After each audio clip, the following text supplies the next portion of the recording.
imagine waking up in the dead of night to a shadow at your door.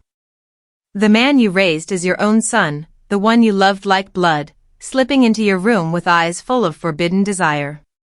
My heart pounded, my stomach twisted in horror, but what came next wasn't just betrayal. It was the spark that ignited my revenge, turning his world upside down. This is a true story of infidelity that shattered a family, and the justice that pieced me back together. If you've ever been stabbed in the back by someone you trusted with your whole heart, a family member who crossed lines they never should have, then you know that burning need for payback. Hit that like button if you're ready for a story that'll make you cheer for justice, subscribe for more epic Reddit revenge tales, and buckle up. This one's gonna hit you right in the feels. Let me take you back to where it all started.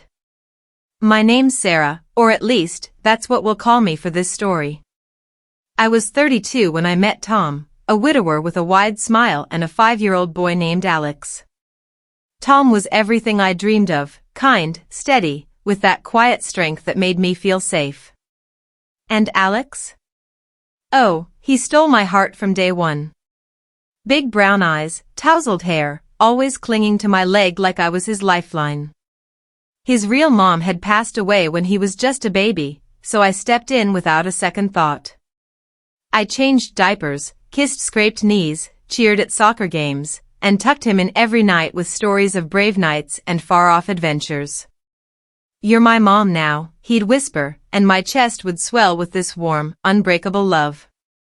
We built a family, Tom, Alex, and me, in a cozy suburban house with a white picket fence that screamed happily ever after. But families aren't always what they seem on the surface. As Alex grew into a teenager, I noticed the little shifts. He'd linger a bit too long in hugs, his eyes flicking over me in ways that made my skin prickle uncomfortably.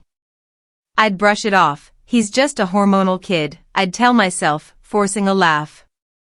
Tom and I were solid, our marriage was the rock everything else stood on. Alex went off to college, got a job in marketing, and even married his high school sweetheart, Lisa. She was sweet, bubbly, the kind of girl who baked cookies for family gatherings. We all gathered for holidays, toasting to the future, and I felt proud. That's my boy, I'd think, watching him laugh with his dad. He was 28 now, successful, settled. What could go wrong? The cracks started small, like whispers in the wind. Alex began visiting more often when Tom was out of town for work. "Just checking on you, Mom," he'd say, his voice smooth as silk. I'd feel this uneasy flutter in my gut, but I'd ignore it, pouring him coffee and chatting about his life. Then came the compliments. "You look amazing for your age," or "Dad's lucky to have someone so vibrant." His gaze would hold mine a beat too long, and I'd shift in my seat, heat creeping up my neck. "Stop being paranoid, Sarah," my inner voice would scold. He's family. But deep down, a knot tightened in my stomach, that primal instinct telling me something was off. One rainy Friday night, Tom was away on a business trip, the kind that dragged on for days. The house felt empty, echoes bouncing off the walls as thunder rumbled outside. I slipped into bed early, the sheets cool against my skin, trying to shake off the loneliness. Sleep came in fits, dreams tangled with shadows. Then, around 2 a.m., I jolted awake to the creak of my bedroom door.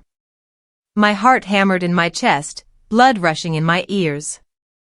There, silhouetted in the hallway light, stood Alex. His shirt was unbuttoned at the top, hair disheveled like he'd been pacing. "Alex? What are you doing here?" I whispered, pulling the covers up instinctively, my voice shaky. He stepped inside, closing the door with a soft click that echoed like a gunshot. The room felt smaller, the air thick with tension. "I couldn't stay away," he murmured, his eyes locked on mine, dark, intense, hungry. My mind raced. Was he drunk? Hurt? But as he moved closer, the truth hit me like ice water. "You've always been there for me, Mom. More than anyone. I need you." His hand reached out, brushing my arm, sending chills down my spine, not the good kind. Panic surged through me, my breaths coming short and ragged. Alex, stop. This is wrong. You're my son. But he leaned in, his breath hot on my face. I'm not your blood, Sarah. And I've wanted this for years. Time froze.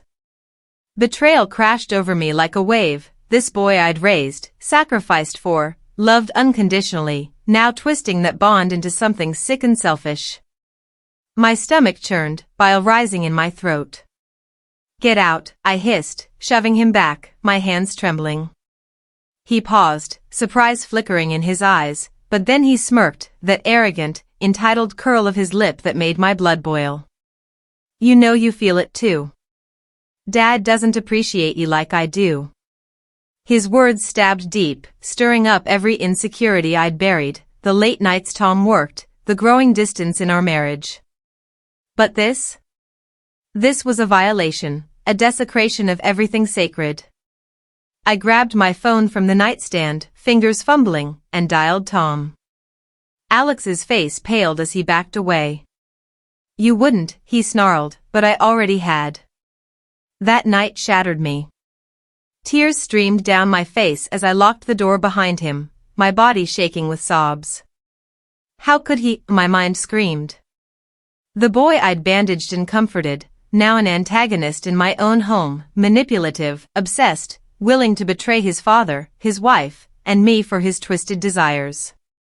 Infidelity wasn't just about cheating, it was the erosion of trust, the poison seeping into every memory. I felt powerless, disrespected, my role as mom mocked and discarded. But in the darkness, as rain pelted the windows, a fire ignited inside me. No more, I thought, clenching my fists until my nails bit into my palms. He doesn't get to walk away unscathed. The next morning, with puffy eyes and a steely resolve, I started planning. First, I confided in Tom over the phone, his voice broke, disbelief turning to rage. My own son, he choked out. We agreed, this couldn't slide. But exposure alone wasn't enough, I needed him to feel the weight of his actions, the humiliation he'd tried to inflict on me. I dug deep, using my skills from years as an HR manager. Alex's job? He worked for a firm where ethics mattered, and I knew his boss from networking events. Subtly, I gathered evidence, text messages he'd sent me over the years, escalating from innocent to suggestive. That smug smirk replayed in my mind, fueling me. You'll regret this, I whispered to myself, heart pounding with a mix of fear and determination. Weeks passed in a blur of careful moves. I acted normal around Alex, smiling through gritted teeth at family dinners while my plan simmered. Short, tense encounters, him eyeing me across the table, me dodging his gaze, pulse racing. Then, the execution. I arranged a family meeting at our house, Tom, Alex, Lisa, and me. The air was thick as they arrived, unaware. Tom started, voice steady, we know what you tried, Alex. His face drained of color, eyes darting like a trapped animal. I laid it out, the midnight visit, the advances, the betrayal of his marriage vows to Lisa. She gasped, hand flying to her mouth, tears welling. How could you, she whispered, her world crumbling. But I wasn't done. I'd tipped off his boss anonymously about ethical concerns, attaching screenshots of his flirty messages to other women I'd uncovered through a quick social media dive. By the next day, he was suspended pending investigation. His perfect life? Unraveling thread by thread. The climax hit at that meeting. Alex exploded, face red, veins bulging. You bitch. You raised me, how could you do this? He lunged forward, but Tom stepped in, shoving him back with a force that echoed years of unspoken disappointment. Lisa stood, ring glinting as she twisted it off. We're done, she said, voice cold as steel, hurling it at his feet. It clattered across the floor like the sound of his empire falling.